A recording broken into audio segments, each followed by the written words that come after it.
Hello again and welcome back to The Front Row, a minor production of the First Congregational Church in South Pekin, where our intent is to bring snippets from our Sunday morning message into your week. Today and the next couple days, we want to answer the question, why?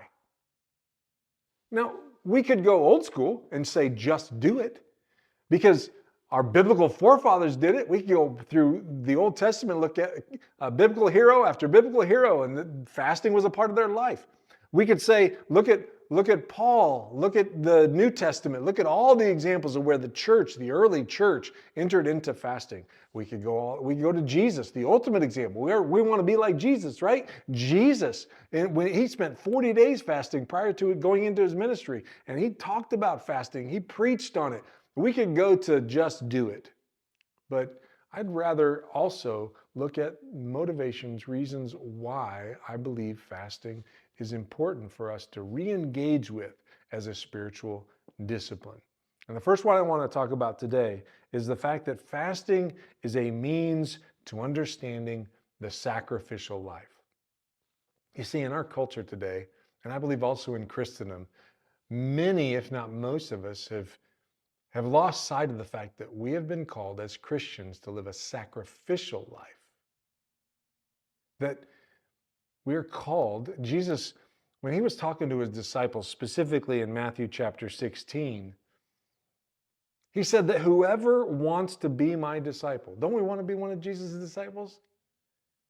And Jesus said, these are his words, whoever wants to be my disciple must deny themselves and take up their cross and follow me. For whoever wants to save their life will lose it, but whoever loses their life for me will find it. We are called to deny ourselves, but we have lost the practice. We don't know how to do it in our American culture in particular. Man, if we want a particular car, a particular home, a particular spouse, a particular whatever, we want that piece of clothing, we want those shoes, guess what we do? We go get it. And if we want this kind of food and this level of decadence, if we want that dessert, and if we want it now, guess what we do?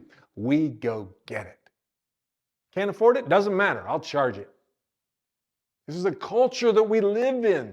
We have been raised in this culture. We satisfy our wants. We satiate our needs, our felt needs. And fasting is a means, a method by which we can greater appreciate what it means to deny ourselves, the sacrificial life.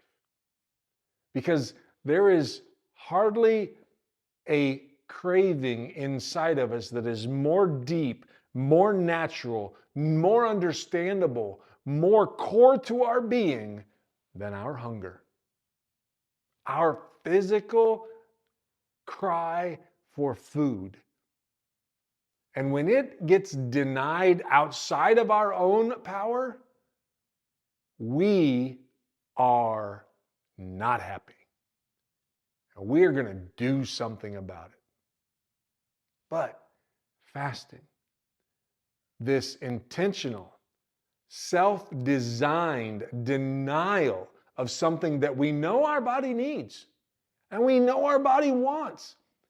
Emotionally, mentally, spiritually, physically, we are craving food and we are saying no because we know we're going to be all right. We are not going to die if we deny ourselves one meal. We are not going to die if we deny ourselves a day's worth of meals.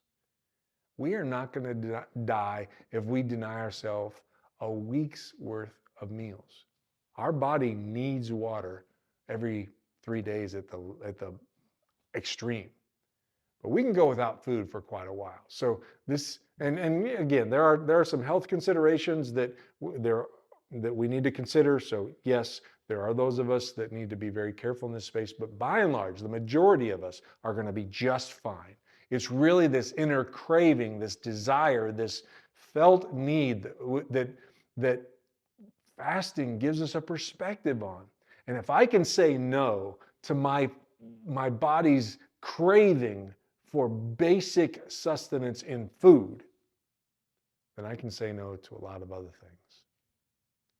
That is practicing the art and the will of self-denial.